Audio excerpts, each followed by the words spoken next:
Landon DuPont of Calgary. It's Michael Misa on the power play with a move. Wassler the shot, scores!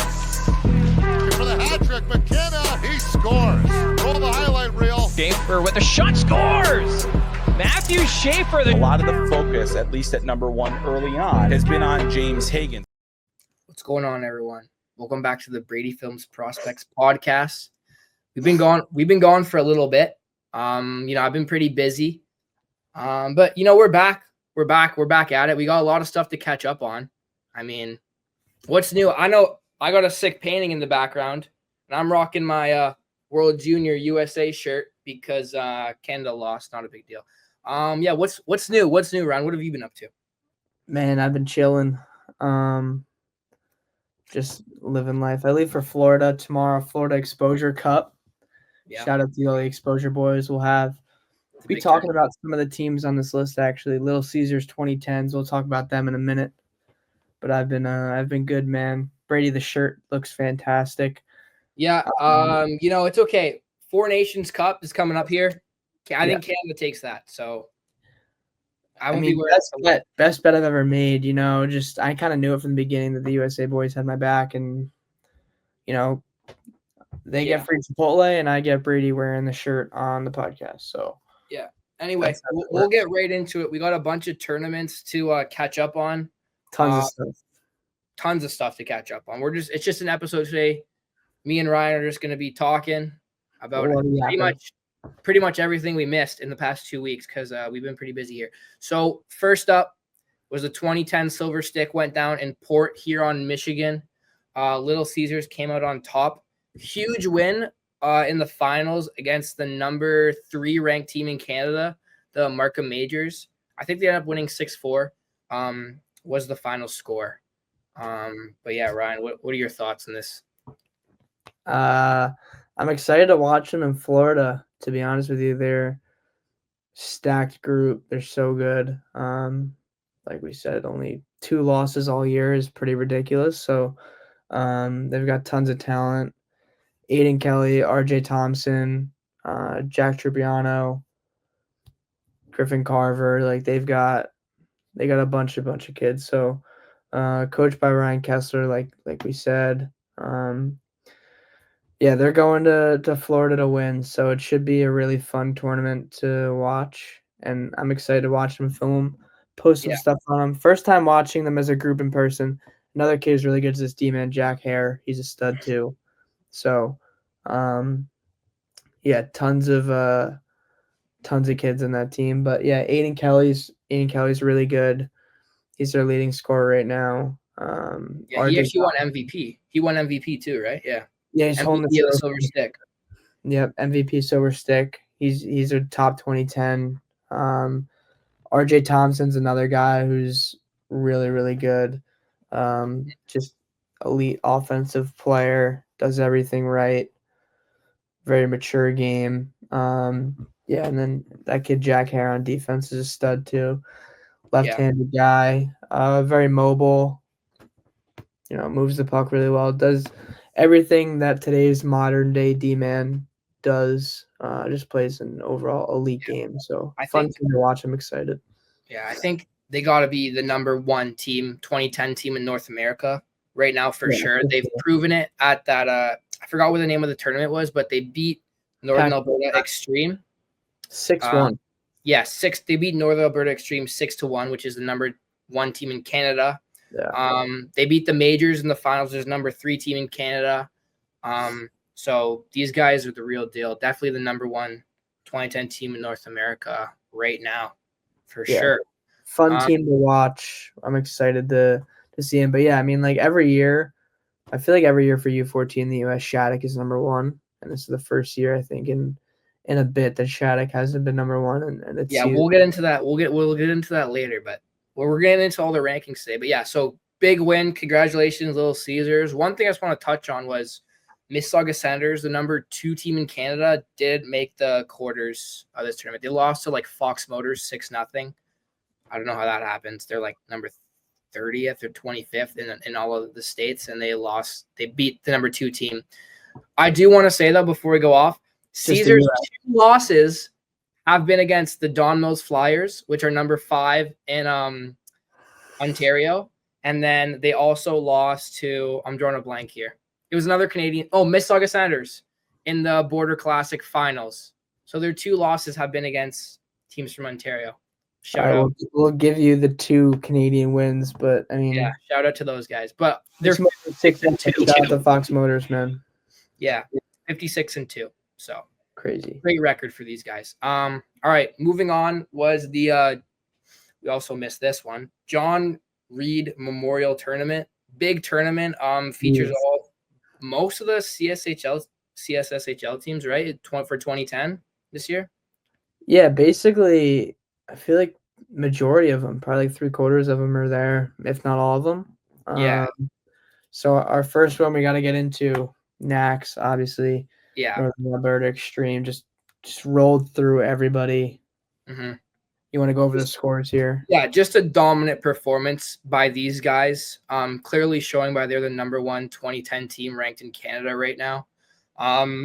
So they finished the tournament 6-0, going undefeated, 47 goals for, and only 9 against in their 6 games played. So a little fun stat there. Their game scores are pretty crazy. They won in the round robin, they won their first game 8-1. They won their second game 8-1. Closest game they had of the tournament was 4-2. Final game in the round robin, they won 8-2. So these guys just rolled through the round robin.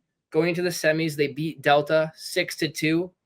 In the finals, they won 13-1 over, I think it was Okanagan, Edmonton, or OHL Edmonton. Yeah. 13-1. HL team. Just, I mean, the finals being a 13-1 game, I think it's got to be more competitive than that. My guess is that maybe they went up early, like 3-4-0 in the first bit, and then they just. That is the one thing I noticed with this team. I mean, I pay attention to basically like all their games, and like there's most of the time they come out of the first period, at least the games that I pay attention to, it's like a 2-1, 3-1 game, and then they score like 7 in the second period or like 7 in the third. Like they just choose the second half of the game. They really are a second half team. So, I mean, good for them. They beat. They're obviously good number 1 team in Canada. They beat the Markham Majors at the Rocky Mountain Classic in the finals. I think like 5-2. So they've played some good teams throughout the year, and the only game I think they lost was Little Caesars in the finals. But yeah, they clearly showed where they're number 1 team in Canada. Just rolled through the tournament. Congrats to these guys on the big win. We'll get into the top scorers, I guess. MVP, top scorer. MVP here. This is a big one here. Ryan, if you want to kind of go ahead first. Yeah. Obviously the John Reid is a very kind of it's a really big tournament for the U14 age group in the US, but like for the 2010s. And this year the leading scorer was Madden Deneau, who happens to be a 2011. So not to throw shade, I never heard of the kid until this weekend. How? I don't know. I guess I've been living under a rock, because he also leads the Alberta Elite League, which is Alberta's U15 league, in points. He's currently sitting at 71 points in 24 games. So that's also a league majority full of 2010. So for him being a 2011, he's a unit. He's a big boy. 16 points in 5 games. Just fun to watch. I'm putting something together actually now, so stay tuned on the Instagram. We got something coming soon. But for 2011 to lead one of the best 2010 tournaments in North America in points is pretty impressive. I was kind of shocked of how he's ahead of the Northern Alberta Extreme players, because they're winning games 8-1, 6-0, 13-1. And he still has more points than these 2010s. All really good players, like Bouchard is going to be a top pick. Jim also is going to be top pick. So 13 assists, obviously, that's nuts in 5 games, especially as a 2011 playing in a pretty dominant. I think most teams are probably like most 2010s and then a couple 2011s, I'm guessing. Yeah. But that's just insane.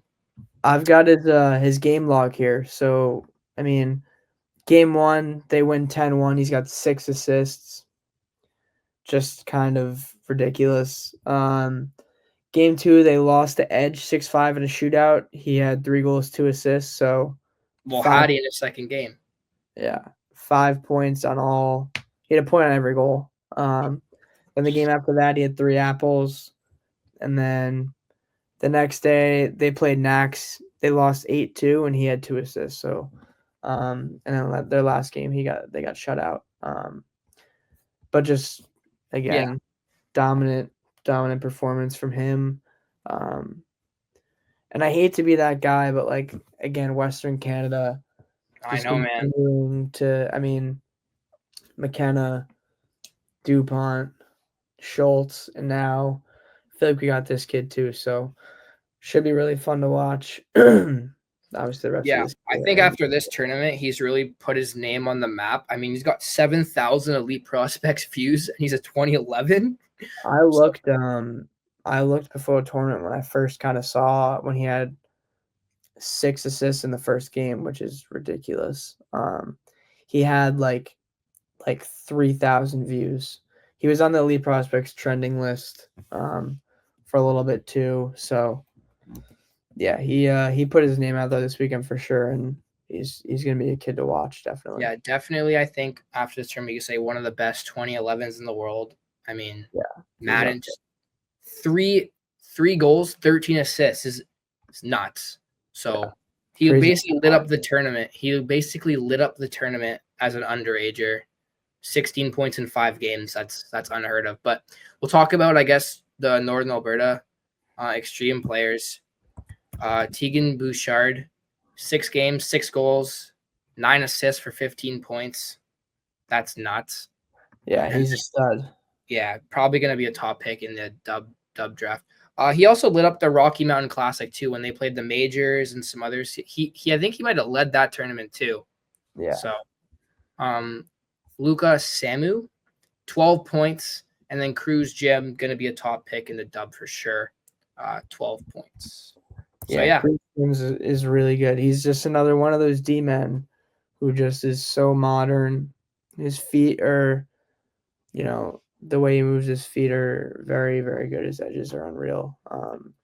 Just an elite player, elite vision, just all around game is very, very good. So he's also fun to watch. I think he'll be a top 5 pick in the dub this year. Yeah, for sure. Yeah. So great tournament. Congrats to Madden on the MVP, and congrats to Northern Alberta Extreme on your tourney win. Last tournament of the episode we're going to get to here is the Oakville Classic. Went down. All the best, I guess not all the best, or some missing.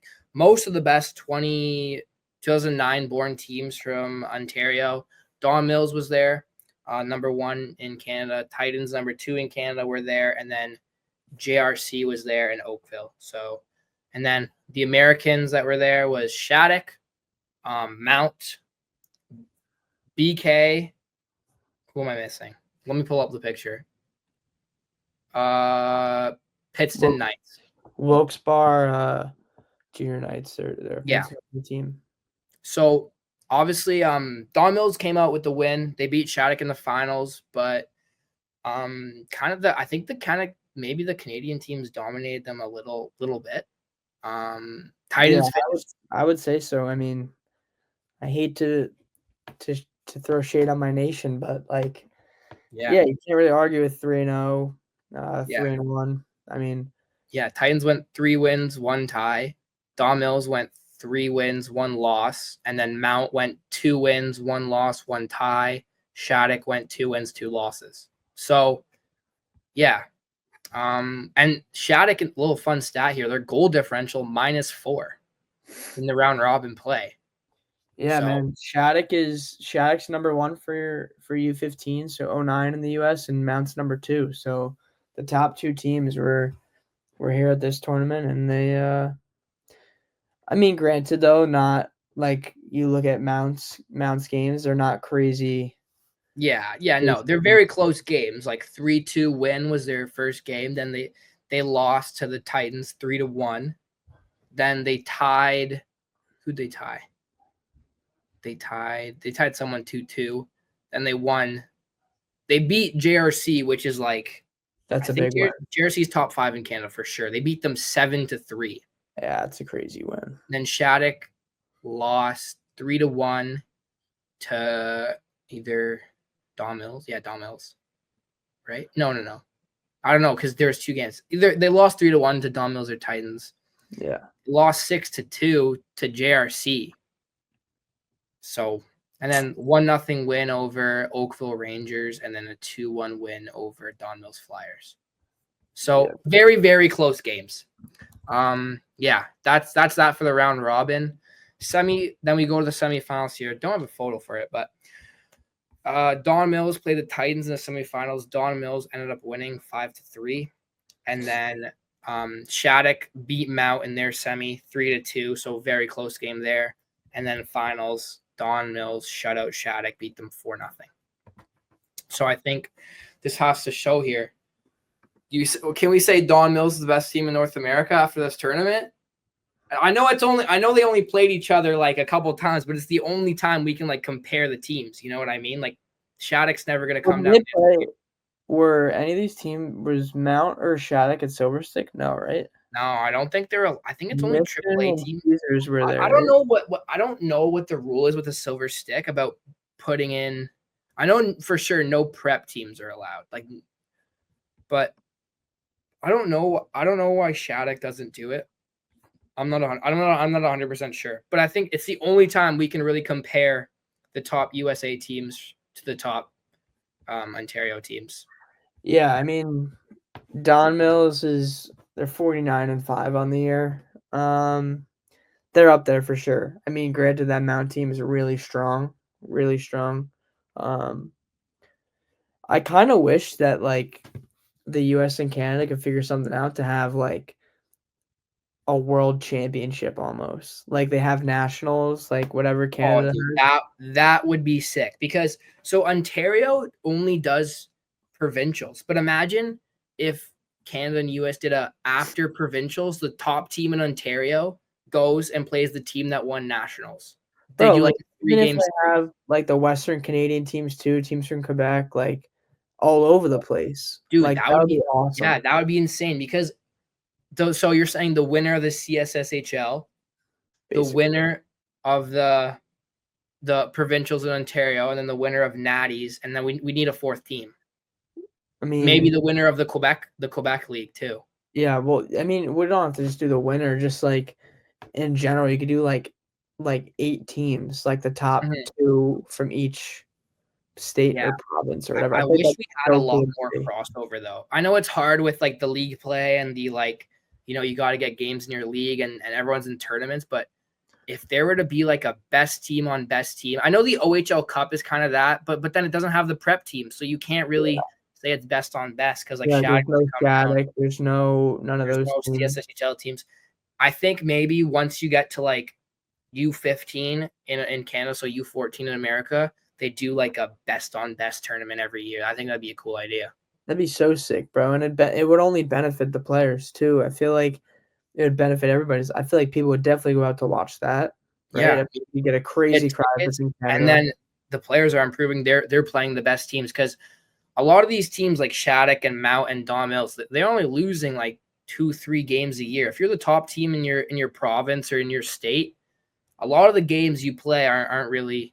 I guess most of them in the G, there's a lot of good teams, but not every single game is very competitive. Like Don Mills blows out teams like 6-7-0 in the G. Same thing in the US. Like it's not like Mount and Shattuck are playing, top 5 teams every game. So I think it'd be sweet at the end of the year if they could figure out something like that.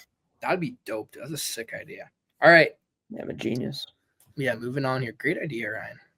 Moving on here, we're gonna go through some of the rankings for 2009 and 2010. You want to do 2011 too? We can pull it up. We're at it. I mean, I think people love this stuff. Love like to see where like the teams are ranked and like which team is ranked higher. Love the rankings. Yeah, people love to see what are the top teams. What are teams that are moving up?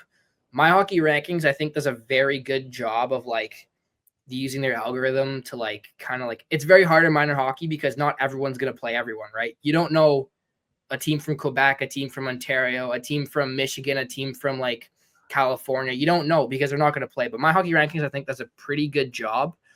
I guess you want to start off with the 2009 age and move down. Yeah, man. Right. I mean, for me, are we talking league here or just? I think we're just talking. This is all of Canada. I think we're talking all of the country. I just pulled up the rankings from Canada 2009, Canada 2000 USA, and then 2010, same thing.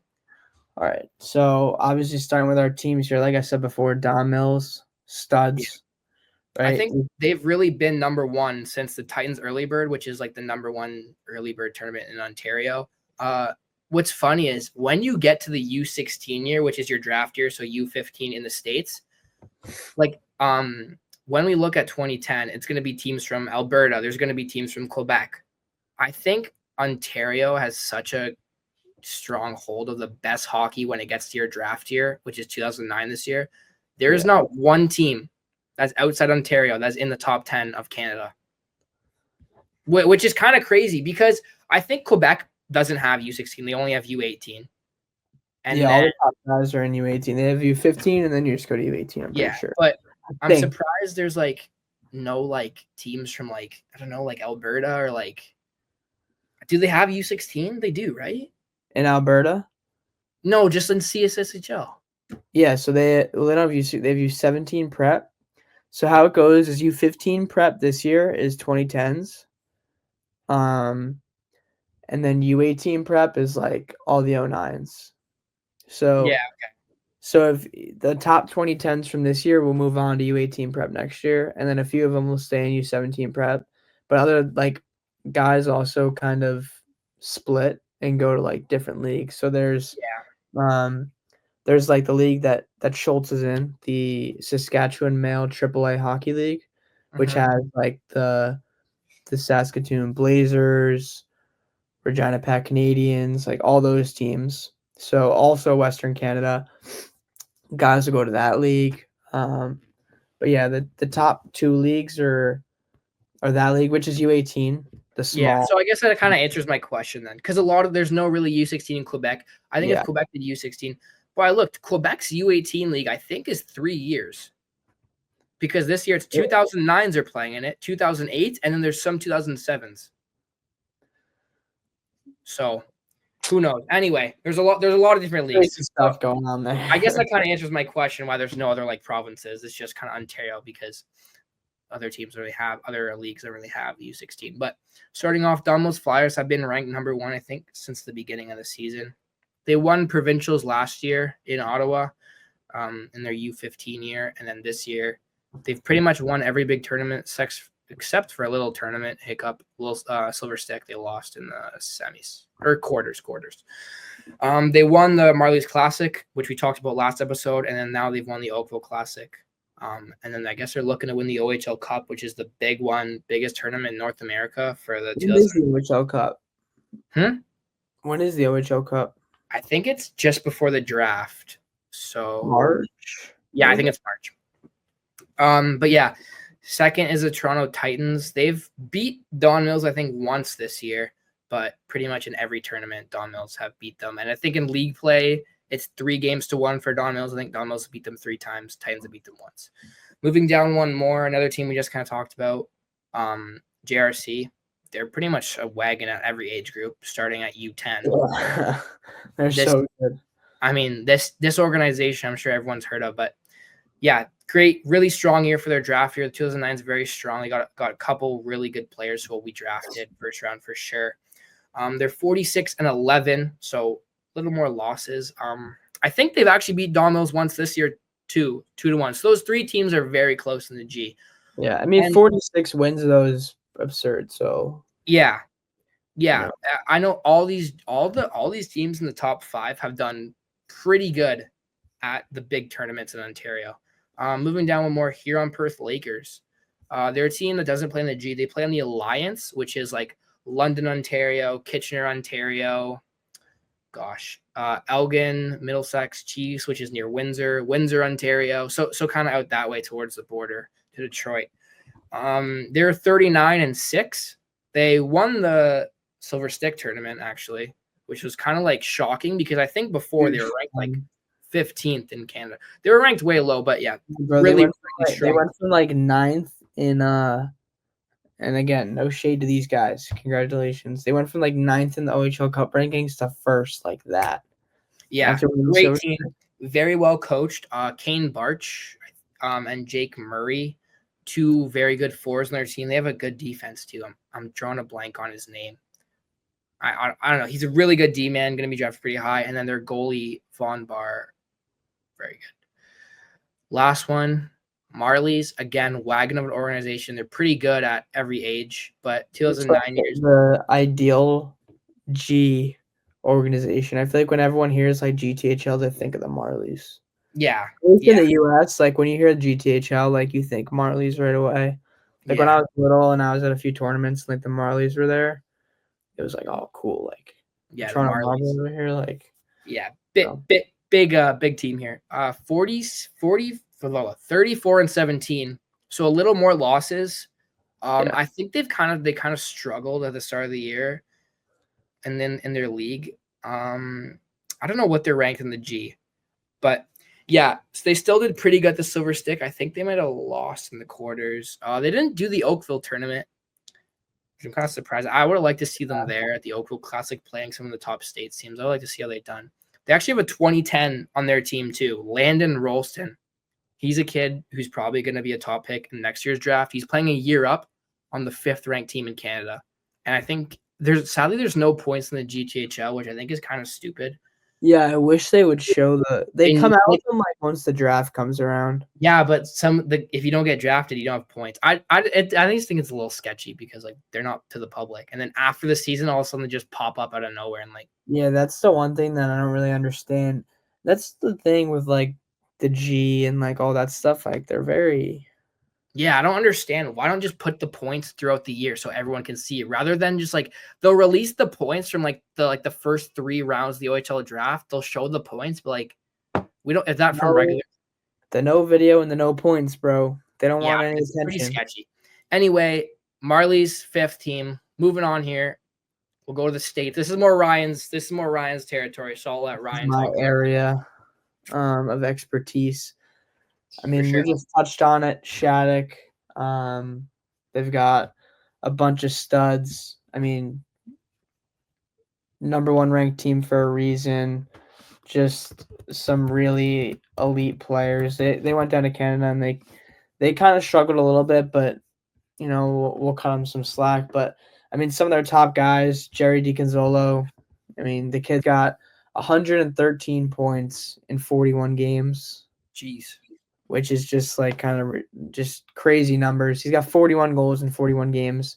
Another guy, Bradley Wang, 88 points, 41 games. Just their top kind of 3 or 4 guys are really, really good. And then Braden Horton too, 38 games played, 85 points. So they've got some guys who are lighting it up.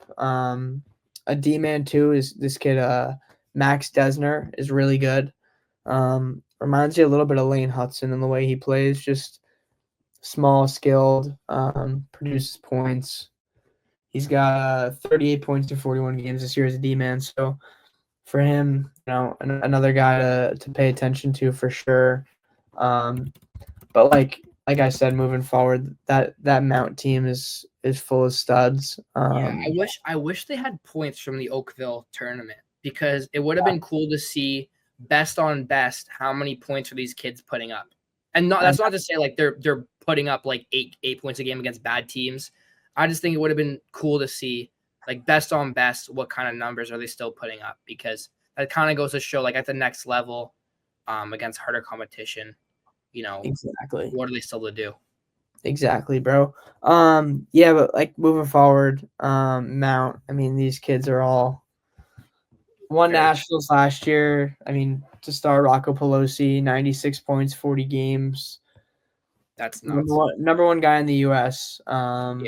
Just has always been that way since he was a kid. Just always last year at 170 points. Oh my God. Yeah, so he's kind of he's in my opinion a lock for the program. Braden Scuderi, another guy who played with Rocco before they came to Mount. They played in Philly together. He's got 91 points in 41 games. He's a stud. He scored the game winner last year in OT at Nationals for the U14 division. So really good player. And then they got like 5 or 6 just highly elite guys. I'll just ring off their names right now. I mean, Steven Cover, Braden Willis, Paul Gualberto Jr., Colton Summer, Christian Semetsis, Brody Berard, and Max Jakob are all just like elite high-end players. They came together last year at Mount and just have dominated ever since. I mean, this year they're 35-3, so not as many games played as some other teams, but overall, just like I think that's due to tournaments, because if you go down one more, Little Caesars is 45. Caesars I feel like has played in basically every high-end tournament this year. So I mean, moving on to them, like we talked about earlier in the podcast when we first started, Landon Jackman. You got to watch him play in person. I mean, what were your thoughts on him?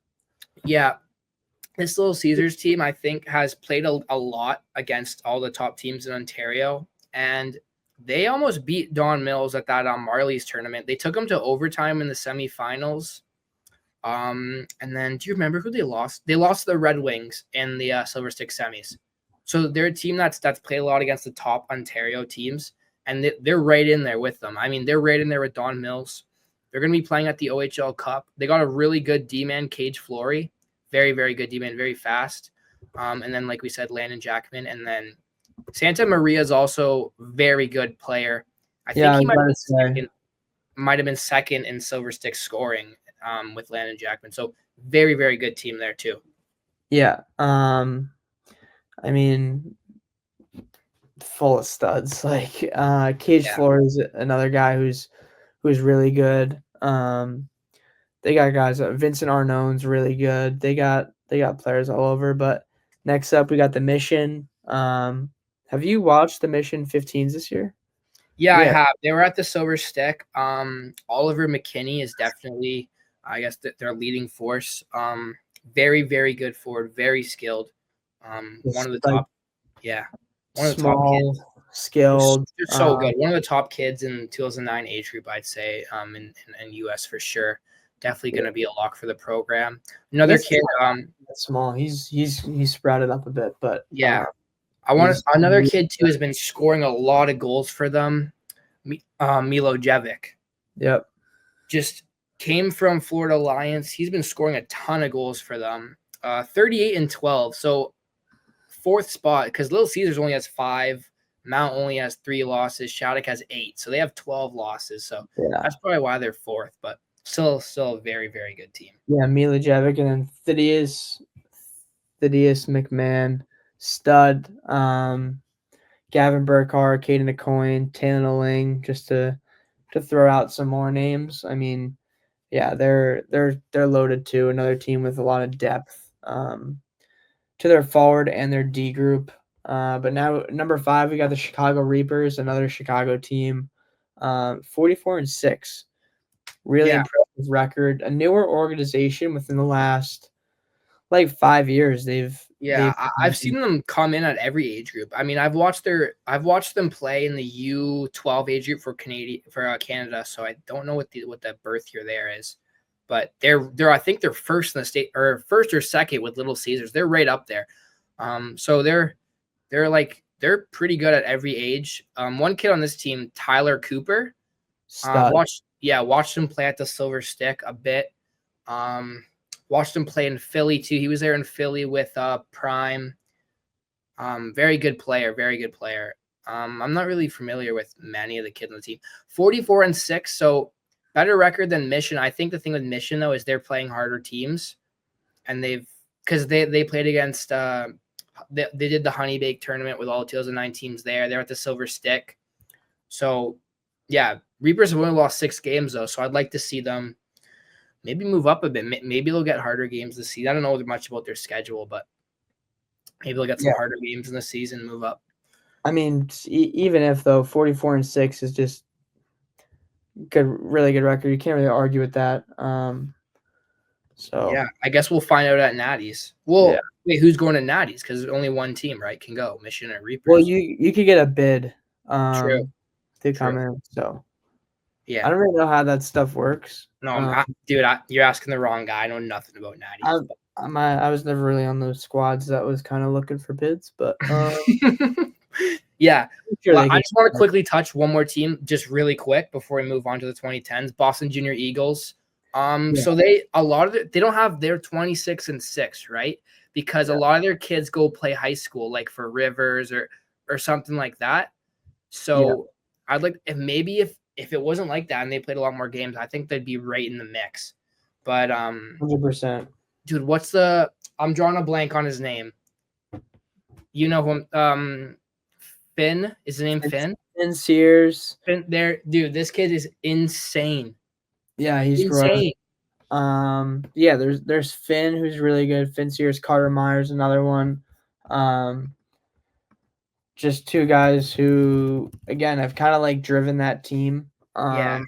You watched them play, right? At the I don't know what turn. I watched them earlier this year at the Eastern Exposure Cup. Carter Myers got 39 points in 15 games this year, and in prep school. So Mass Prep is pretty good. So dude, it's insane. River, they have a bunch of good teams, and I know because like they play at the start of the year, they leave, go play in high school, and then they're gonna come back around like Natties, play playoffs, and then go to Natties. I'm pretty sure they do come back for nationals. Yeah, they 100% do. They 100% do. But they don't play winter year. They play like preseason kind of, and then big break. They all go play high school, and then they come back. But anyway, October, August, September, October. But yeah, Myers really good. Sears is also just a really good player. They both play high school together, prep. So two guys who pay attention to for the national team for sure. Yeah. Anyway, here we go. 2010 Canada. So I said a lot of the teams in 2009 were just all teams from Ontario. But starting us off earlier this episode, we talked about the Northern Alberta Extreme. They're 39-5. Insane. One of their losses is against the other first place team, Little Caesars in the States. And then we got a lot of Quebec teams here, which I was looking earlier before we started recording. None of these Quebec teams have played any games against the Ontario teams. I kind of expected that. To be honest, like, again, I mean, I feel like for me, and I think you understand this too, and I don't mean to be that guy, but I don't speak French. So for me to navigate through these websites and see kind of who's doing well and this and that, that's one reason why I don't really post very much of Quebec hockey on my page, because I can't go on the U18 website and magically learn French and navigate through the whole thing and see who had a good game, this and that. So for me, that's kind of my background. I mean, there's some guys who like I communicate with who I speak obviously English. I'm sure every kid speaks English. Every kid speaks English. Website. The thing is, therefore I can't navigate through it. These teams are wagons. I've seen some of the Quebec teams. So I've seen at the Throne tournament, a lot of these 2010 kids from all the best Quebec teams have a travel team that's called JDT Wolfpack. And have you heard of them? No. Because okay, they were in Nashville and they did pretty good in Nashville, but there's some 2010s and all these teams are really good. That's why I'd love to see them play Ontario teams. It's like a 6-hour drive. So I'd love to see a tournament happen in the in your U15 year, so U14 I'd love to see a Quebec best on best Quebec versus Ontario tournament.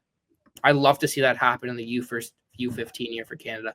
Anyway, so I'm gonna butcher all these names because I don't speak French, but here we go. Cascades Elite, that's pretty easy. They're 28-6. Got their stats up. Yeah. Emmerich Menard, I think that's how you say it. 56 points, 23 games. Jeez. And then right behind him, we got Jaden Shea, 42 points in 23 games. So, I mean, starting off the bat, like I said, these Quebec teams are all very stacked. Moving down one, Mississauga Senators. So I think early on, in the year, Markham Majors were ahead of them, and they were actually second in Canada. They went to the Rocky Mountain Classic, lost to Northern Alberta in the finals, and then the Sens and Markham Majors have kind of been going back and forth in the GTHL on league play. I think Majors have beat them a few times. Sens have beat them a few times, I think. But yeah, the Sens, very, very strong team. They actually beat Little Caesars in the border tournament. And then, yeah, great team. They're 44-6. A little bit of a disappointing performance in the Silverstick tournament in Port Huron. They ended up losing to Fox Motors. It was like 25th ranked, 6-0. So I don't know how that happens, but just I guess it goes to show that any team can beat any team. Markham Majors, 4th ranked team. This is a team that's been good, the 2010 age group. They've been good pretty much all the way up. I think they've won the GTHL for this age group 2 or 3 times in the regular season. And then maybe I think they've won playoffs 1 or 2 times as well. But yeah, they're hosting provincials. The Markham Majors are hosting provincials for Ontario, which means my guess is it will be the Senators, Majors, probably the Barrie Colts, and then Myers from Ottawa, and then another team from, I don't know how, there's another team from the North. A team from the North automatically gets into provincials, and they just come down and get waxed by everyone. But then 5th place here in all of Canada is Toronto Junior Canadians, another very stacked team with one of the best 2010s in Canada. Kane Cloutier, who played at the Hill Academy last year and has now come over to the Junior Canadians. They are 37-9. They've beat the Majors a couple times too. I think they've had some competitive games against the Sens. So all very good teams, very close. Northern Alberta, though, seems to be the number 1 team. We only have 1 game. They beat the Majors 5-3. So that's kind of what I'm going off of. But yeah, I guess we'll go to 2010 for the States. Little Caesars here. Again, we kind of talked about it. Best team in North America. You got to give it to them because they won the Silverstick. They beat Northern Alberta Extreme, so they pretty much beat everyone. They've proved it all year. They've won. So yeah, I guess we've already talked about them. You got to start on 2 Shattuck. Yeah, Shattuck. I mean, you could talk a little bit about him. You watched him this weekend. If you want to. Yeah, I got to watch them this weekend. They're 33-8. I didn't know much about them, so I kind of had to text Ryan, give me a little scouting report before I went to their game because I haven't really watched many of their games. Drew Daly was a D-man who I think he has like 70 points or something. Very, very good D-man. In the game I watched, they won 5-3 over Upper Canada College, which is the 7th ranked team in Ontario. Parker Colmer, is that how you say his name? Yeah, Parker Colmer. Yeah. Great player, number 14. He scored, I think, a goal and had 2 assists. But their starting line, you would know better than me to ring off some names. Their starting line, it seemed like whenever they were on the ice, it looked like a power play. It looked like all 5 of those kids, very, very talented, if you kind of want to go into more depth about it. Yeah, man. U.S. hockey, bro. Just how we roll. No. Yeah, Parker Colmer is a stud. Played in St. Louis last year, made the move to Shattuck this year. 86 points, 43 games. Closely followed by Carter Morris, another guy who before this year, I mean, he played in Alaska. So yeah, he was the kid that did the post on Instagram. He had 2 absolute snipes.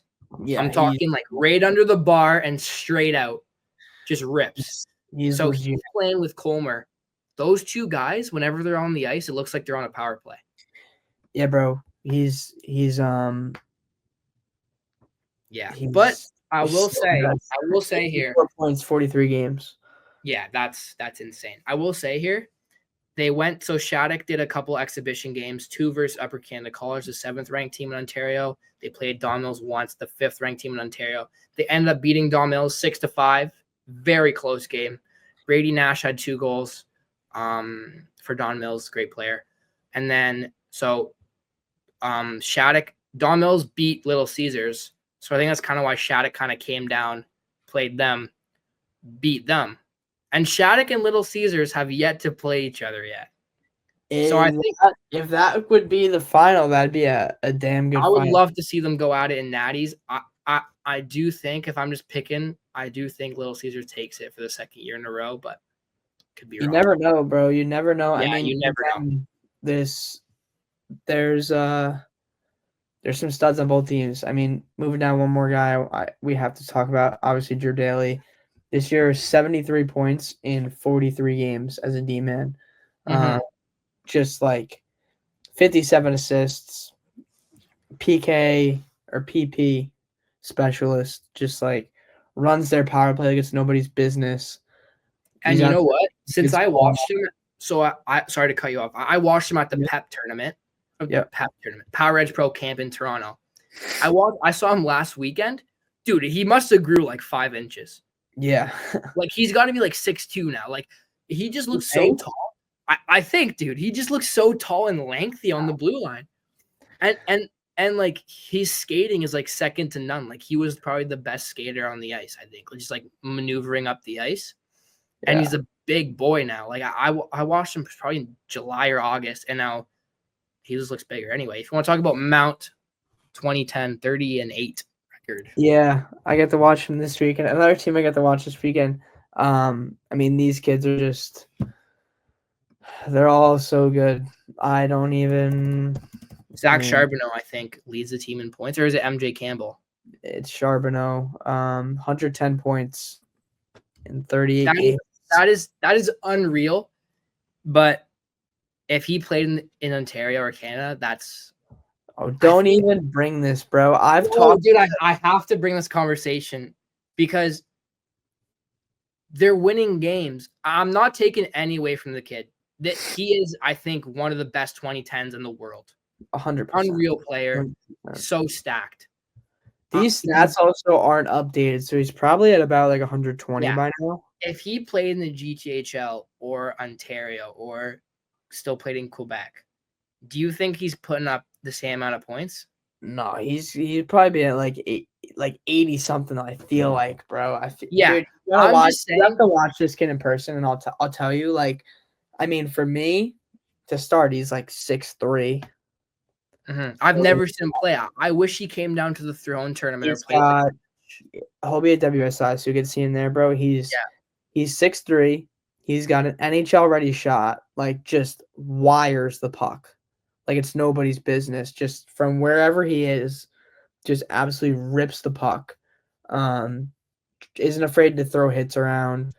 Plays a hard game. Drives the net. Like does everything right. And he's complimented so well. Brings me perfectly into his line mates. Wait, hold on. Do you just want to read his stat? You just want to read his stats one more time? Yeah. 38 games, 52 goals, 58 assists, 110 points. That's not updated, by the way. That's nuts. That's insane.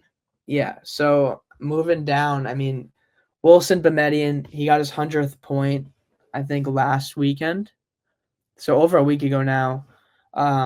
It says on here he's got 98 points in 38 games. So he's the younger brother of Sasha Bemedian, who plays for BU right now. True freshman. He's an 07 playing college hockey, so he's 17.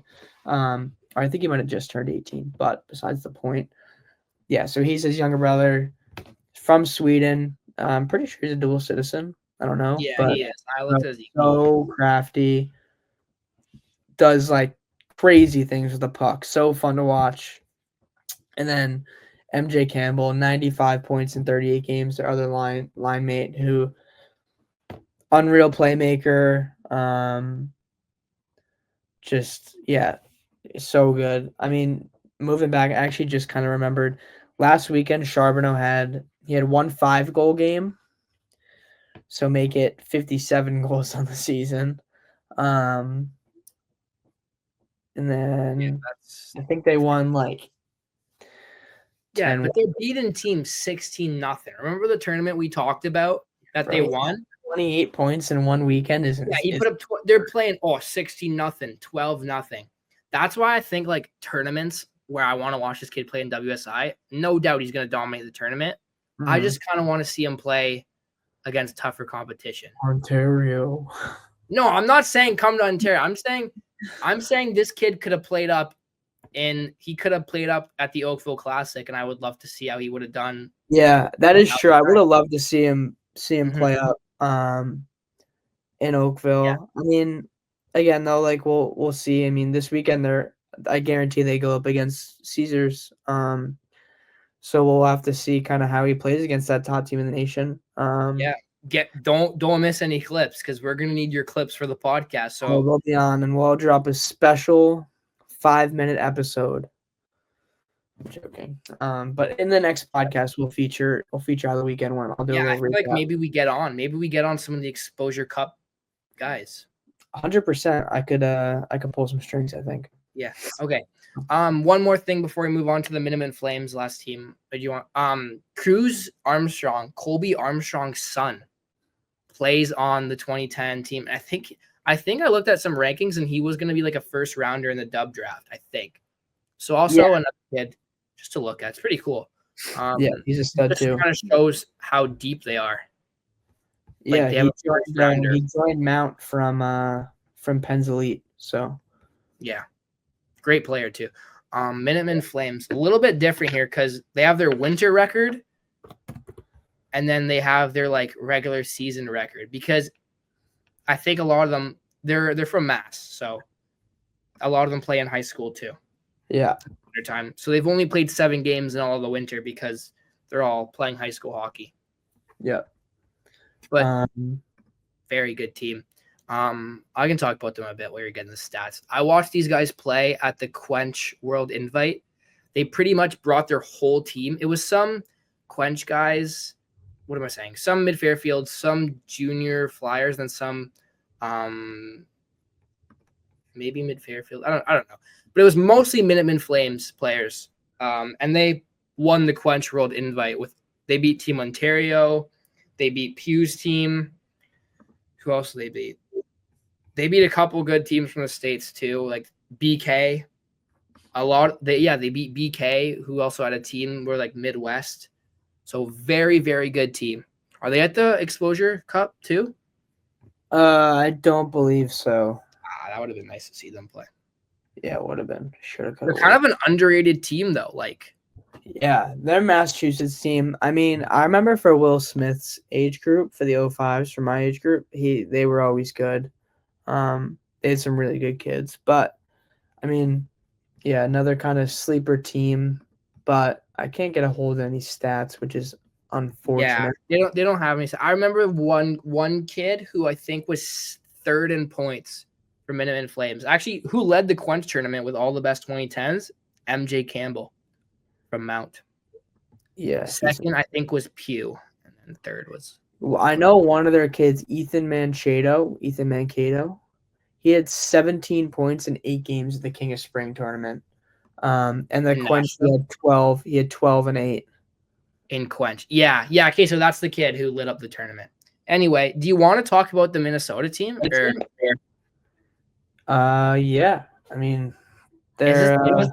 Is this the team that beat Shattuck, or is that a different team? They did beat Shattuck. If I'm looking at the right team. Hold on one second. We're doing all this live because that's how we rock. This for people who don't know about Minnesota hockey? Shattuck 4-3 in overtime. Yeah, so if you kind of want to talk about Minnesota, because they do it a lot different. It's really weird, but I mean they produce some nasty kids, so do your thing, I guess, Minnesota. But yeah, they so how it works is you play Bantam hockey. So right now Bantam AA is AAA. Like it's not even, they'll beat majority AAA teams in the US, even though it says they're AA. So basically most kids are in 8th grade playing Bantam AA or 7th grade, and then they move on to play high school as a freshman in Minnesota, which we all know, unless you're living under a rock, that Minnesota high school hockey is It's legit. It's as legit as they come. I think I might be boots on the ground there. That would be pretty elite, Brady. Yeah, they just continue to produce unreal kids. So yeah, I mean, Blue Ox, you could see your undefeated season beat Shattuck, so they're obviously legit. Yeah, man. They only play in Minnesota, which is, I think, right? They only play against Minnesota teams. Yeah. Yeah. And these guys, they're not going to go to Natties, or are they going to go to Natties? I don't believe they'll go. Yeah, I don't believe they go. But they haven't lost. Yeah, but like now all those kids are playing for their schools. Yeah. If that makes sense. So now they're all these kids are playing Bantam AA now, and next year they'll be going and playing high school as freshmen. So. All right. We've been going for 55 minutes here, but we got two more things. It's a long episode because we have a lot of stuff. But the people deserve it, so it's fine. If you listen to the whole thing, you're still here. Thank you. We appreciate it. But if not, maybe next time. Yeah. Also, if you've watched this long, comment. What should they comment? Comment USA is better than Canada. Show them your shirt, Brady. Yeah. Show me your shirt. If you've been watching this time on the YouTube video, comment USA is better than Canada. Matthew Schaefer, though, has been talked about a lot this weekend as we're recording. He's kind of had an unfortunate year. He broke his collarbone. Poor collarbone. And then I think he was dealing with an injury at the start of the year, maybe, or some. I don't know. Anyway, but he's kind of moved to the number one guy in the NHL draft. Bob McKenzie has him at number one. Craig Button has him at number one, and now Sportsnet has him at number one. What are your thoughts? I mean, the kid's elite. He's high-octane player, just so good. I mean, you watch him, like, again, for me, I never knew who he was, and then he got drafted first overall in the O, and I watched, like, a video of him, and I was like, this kid's really good. I don't know how I never knew who he was, but, I mean, it's really unfortunate what happened in the World Juniors. But for me, I think that, I mean, everything happens for a reason. So, you know, he gets hurt, and now he's trending on draft charts and is ranked number one. So yeah, I'd love to see him get back. Hopefully when he gets back soon. I don't know if he got surgery or not for the broken collarbone, but he is still in a sling, I think. So yeah. It's going to be interesting to see when he gets back around playoff time, I'm guessing, or it's going to be 3 to 6 weeks from when the World Juniors was. So, yeah, I don't want to be that guy either, but rankings really don't matter. I mean, I think it's kind of funny. We don't even know who's going to have the number one overall pick yet, so it depends. Yeah, it might not fit their team's standards. Like, I mean, it's also different, right? Because he's playing the CHL and Higgins is playing in the NCAA. So Higgins is playing against men, whereas he's playing against guys kind of his own age or around that age. So I'm not saying it's easier for him, but in a way it kind of is because he's not playing against grown men, if that makes sense. But again, like to be doing what he does against guys his own age is elite. So at the World Juniors, in the first game he did play. Dude, I mean, the rust where he got hurt on was ridiculous. He was about to go he just showed how elite he is against that kind of like the first game against, was it against Finland or I don't know who they played the first game, but he had two goal on an empty netter and he looked unreal. But that's a cool thing. I think it's kind of cool this year because last year Celebrini was pretty much number one. Everyone knew it, no matter who got the pick. Yeah, same thing with Bedard. Like, there's always been kind of that consensus number one. Like next year it's McKenna. I think that's just 100%. So it's kind of cool this year. And the year after it's DuPont. But I like kind of the 50-50 throw up here, kind of who's, you know, especially now because you don't know what team's going number one. So they might need a D-man, they might need a forward. Yeah. Hopefully he heals all up and he's good, you know.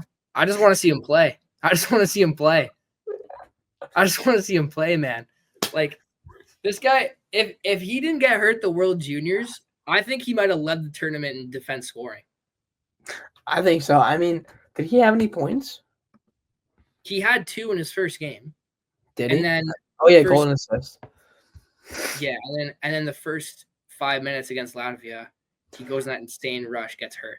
Yeah, I can't believe that Hagen's his draft stock is dropping. I mean, I think it's his league play. I don't know. I don't know, man. 25 points in 23 games. Yeah, that's still good, but it's nowhere near what Celebrini did last year. But Exactly, bro. Celebrini last year had 60-something points and just kind of proved that he was the guy. yeah. So Anyway, little cool thing to keep an eye on. Always cool to look at like who's getting drafted, what. Speaking of draft, the last segment of the day, we're gonna go through this pretty quick. We're an hour in. I love it. Last segment of the day here. We know everyone's kind of like interested in all these drafts, like the OHL draft, the WHL draft, the Q draft, and then Ryan's gonna kind of go through the national team and who's favorited to be on And that. a few we're gonna chuck in a little bonus here, a few 2011 studs to talk about. Okay, I like that. So starting with the OHL draft 2009 happening in March. Yep, March. There is, in my opinion, I could be completely wrong here. It's my opinion, and these are in no order. Me and Ryan have no idea what's going to happen. These are no order, not best to worst. Just we have no idea what's going to happen. So don't be going out there putting on elite prospects, Brady films, and puck prospects. Yeah, this is just our opinion. This is not maybe. Yeah, this is just our opinion. Maybe some kids who have a good chance of getting drafted high. Because we know a lot of you guys are interested. I get a lot of comments. Oh, who's going to go, high in this draft? Who's going to go high in this draft? So I'm going to go OHL. Ryan's going to do WHL, and then we're going to move down from there. So OHL, I think there's legit 5 kids who have a chance of going first overall. I think it really depends on the draft lottery and which OHL team gets the first overall pick. Yep. So Cameron Warren, we'll start off with him. Playing for the Toronto Junior Canadiens. He's a kid who played a year up last year, U16, and he played for North York Rangers last year. Very good team. He played a year up. He put up a ton of points, actually. Let me pull it up here. He put up 101 points in 78 games with the North York Rangers, playing a year up. So great player. He's done very good things with JRC. Second, Brock Chitteroni, a player who's also played a year up last year with the Barrie Colts 2008 team. He's also very skilled forward. I watched him last night. Great shot. Just great hockey IQ. He scored 2 goals, I think, last night. So he played 35 regular season games with the Barrie Colts 2008 team. He put up 21 goals and 18 assists for 39 points. So he put up over a point per game playing a year up last year. And he currently has 48 points in 26 games playing with his own age. So another kid who's going to be drafted pretty high. Charles Murata, we already had him on the podcast. Everyone knows him, playing with the Don Mills Flyers. Another forward, great player. I wish I could tell you guys how many points he has, but we don't know. Next up, Keenan Arda. We talked about him, I think, in the first episode of the Silverstick. He tore up the Silverstick, let it in goals. He's unreal. Great shot. Great hockey IQ. Doesn't play with Cam Warren on JRC. They're on a different line. I'm pretty sure the last time I saw he played with Tyler Bruce and someone else. Maybe Sam Roberts, but great player. Max Delisle on the Toronto Titans, another big centerman, who's kind of moved up, I think. I don't know if he's moved up or not. I don't know anything. But he's, big centerman. I think he wears the C for them. Great player. Next up, Jacko Wisik. He plays for Sun County Panthers. I can pull up his points. He'll have points. But I watched him for the first time last year in the provincials for U15, so U14 in the States. Last year, there's no points. This year, he has 23 games played in the Alliance, 23 goals, 21 assists for 44 points. So he's averaging a goal a game. He had 6 points in 5 games at WSI Philly, and playing a year up in the OHL Cup last year, he had 1 goal in 4 games in the OHL Cup. Pretty much it. Those are my 5 guys I picked who I think will be drafted high on the OHL. Ryan, if you want to talk about the WHL draft. This draft, before you get going here, this WHL draft is so stacked Bro, and has it's so not much funny. talent in it.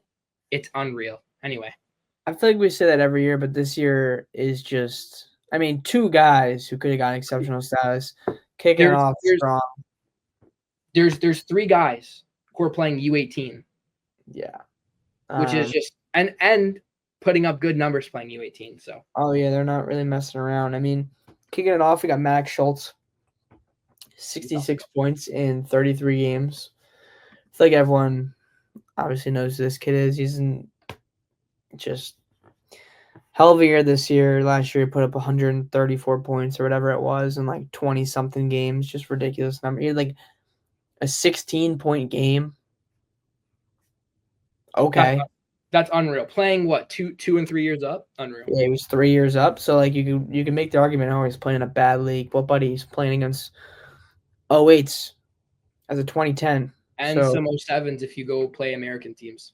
Yeah, you can go and make that argument, pal. Go ahead. Number one, in my opinion, stud.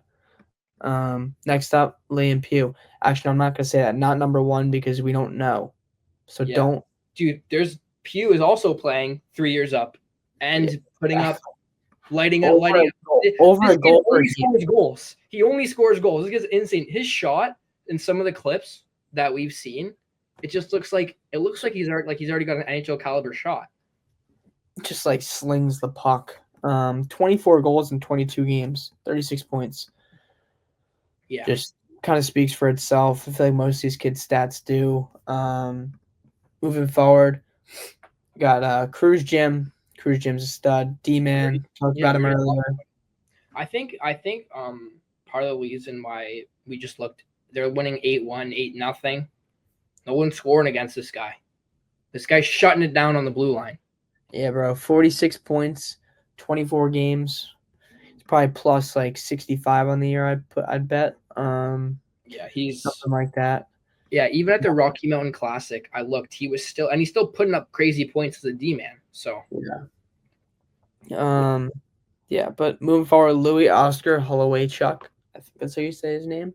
Yeah. 50 points in 20 games, 31 goals in 20 games. He's had like a 6-goal game, a 5-goal game. Like, I think he's had like 10 multi-goal games or something. Goal, not point, goal, which is crazy.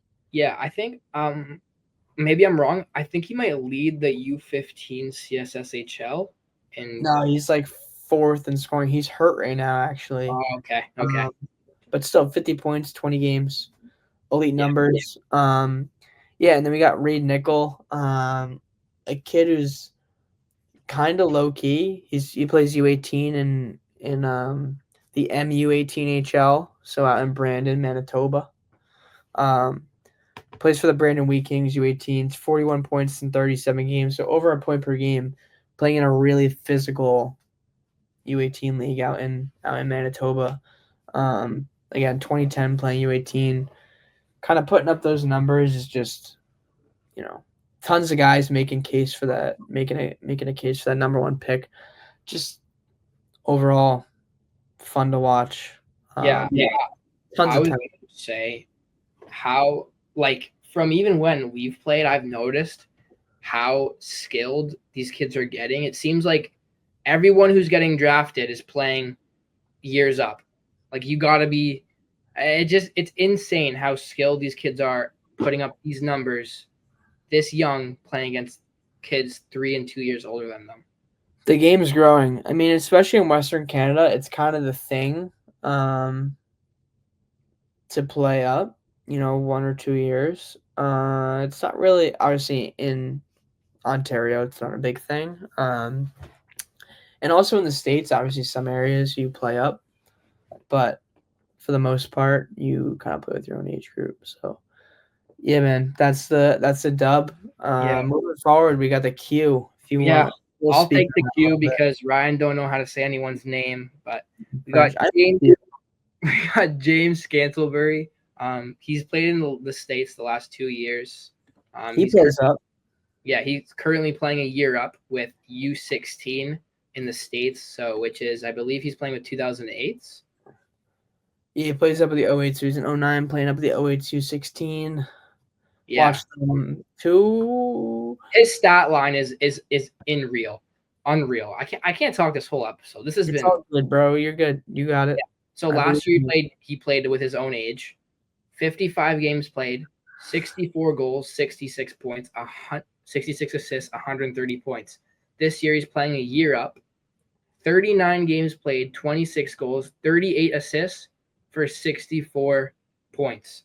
And a little fun fact, he's been called up to play with the U18s. He got called up this past weekend and had like 8 points or something. Yeah, he had 5 points in 3 games with the U18s. I think the U18 he had 3 assists in one game and then a goal and an assist in the other. So and then another kid, Alexi Joseph. He's been like on everyone's radar in Quebec. He's been lighting it up since he was like 14 years old. 13 yeah, years. so I mean with this kid, he's 6'4". Yeah. Like 200 pounds, just an absolute unit. Does whatever he wants with the puck. Not much to say, honestly. Like he's always been kind of touted as that number one guy, but now he was always kind of looked at to be the number one guy. But again, now the NCAA rule, like now you have Scantlebury coming. I was pretty sure that Scantlebury was all USHL, but now I'm probably like almost certain he's gonna go. It's like 50-50 now that he's probably gonna go to the Q because he can still go to school if he plays in the Q. So now Joseph's got a little bit of competition, so he's a stud though. Last year he played U18 last year as 2009. Yep. So he was playing 3 years up last year. Yeah. So he had 39 points, 39 games played, 25 goals, 28 assists, 53 points. Are you laughing at me here? Like I know I can't read. I'm laughing at his stats, dude. It's ridiculous. Okay, this year he's playing U18 again, so he's playing with 2008, 2007 as an 09. 32 games played. He has 15 goals, 23 assists for 38 points. So not as much of a jump, maybe. His team's not to, again, I hate to be that guy to throw shade. His team hasn't had the strongest year. Yeah. So again, it's not like one guy can control that, but when your team's not doing well, sometimes it's hard for you to for sure. 2 more guys here. We're wrapping it up. We've been going for an hour and 12, but we're just talking, you know. Zach Arsenal, let me look here. He's playing U18 as well for the what were you ready for this? Seminaire Saint Francois Blizzard. I probably just butchered their names so hard. Anyway, they're a good team. I think they're top of the league. I think. Could be completely wrong. 23 games played for him, 24 goals. So over a goal a game playing with the 2008s, 2007s, 16 assists for 40 points. So, I mean, this draft is also very competitive. Benjamin Veach, too. He's playing in Ontario. He's been lighting it up at every single tournament. We've talked about him a bunch. He lit up at Silverstick, led that one in points. Marley's tournament, I'm pretty sure he led that one in points. York Simcoe Express player, Ryan sneezing. York Simcoe Express player. I went on mute. I didn't want to hurt the viewers' ears. Yeah. Just so, yeah. All 3 of these drafts we've talked about has been very, very competitive. Lastly, Ryan's going to talk about the U.S. national team, maybe some players that are going to look. Yeah, I mean, in my opinion, I kind of just chose who I believe are the top kind of 5 guys in the U.S. I mean, Fred Schneider playing for Edina in Minnesota high school hockey. He much to say about he played that. for Edina last year.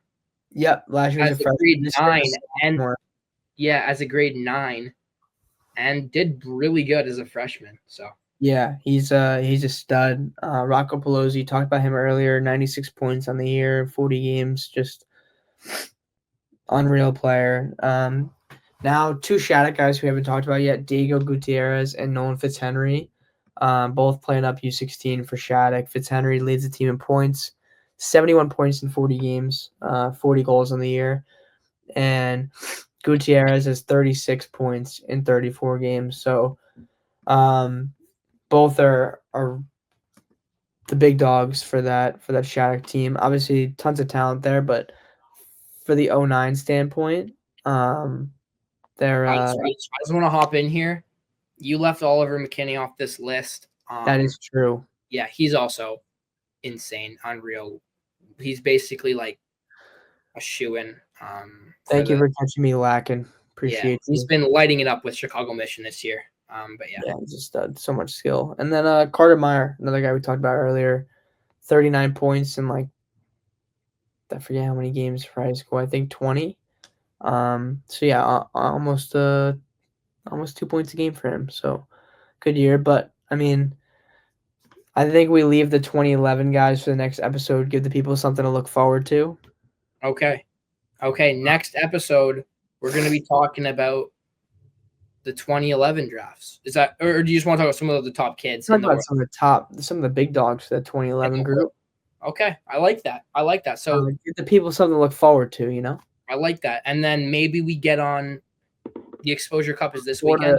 Florida Exposure Cup players. So yeah, maybe we get we're on not some. Gonna drop any names, but yeah, depends who wins. But we'll see. I like that. I'm really rooting for the Hill Academy to represent Canada. I think they're the strongest Canadian team that's going.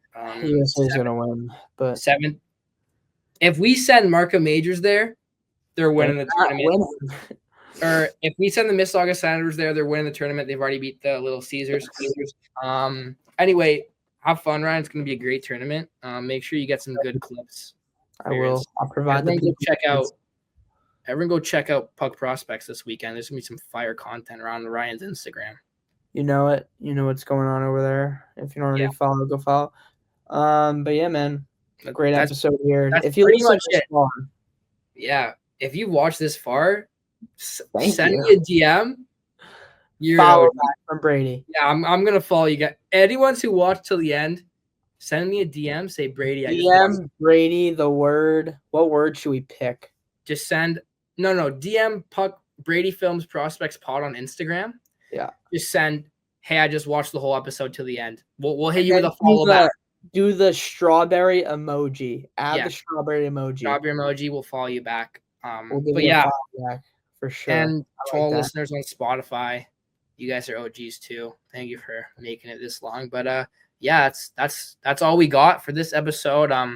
Yeah, I guess. It was sorry for the break. We're gonna be trying to be dropping an episode. What do you think? Next Tuesday as well? Yeah, I mean, for us, our schedules now that we got some tournaments picking up, we're a bit busy on Mondays because we're kind of getting home and everything. So we're gonna be dropping one episode a week for now, and we don't know the specific day, but yeah, keep an eye on the Instagram and all that for announcements. So, but yeah, for now, one episode a week, not every Monday, but throughout the week we'll be dropping an episode. No specific days though, but stay tuned to the Instagram. Obviously, Brady's Snapchat. Yeah, I'm on the Snapchat. On TikTok, let me before we wrap things up here, I'm gonna give a little bit of a follower count. The support has been unreal. This is awkward bringing this up. I don't have TikTok anymore. Yeah, you do. It's back. No, it's not. Oh, it's not back? I deleted it after it got banned or whatever, and then my boy saved it. But besides the point, it got banned, and then I deleted it. I was like, there's no need for this app, but now it's on the App Store. So we need someone to buy it, and once someone buys it, it'll be back in the App Store. So for now, I guess on the TikTok, we are closing in at 6,000 followers on the TikTok, which is unreal. I'm on a hiatus from TikTok right now, so we're going hard on the Instagram and YouTube. Go subscribe to my YouTube; it'll make me smile. We might be closing in on 3. We're closing in on 3K on Instagram already. So thank you guys. I have access to, but not the TikTok. Sorry about that. So thank you guys for all the support. But yeah, we'll see you guys next week, and thank you guys for watching. That we will. Thank you for listening.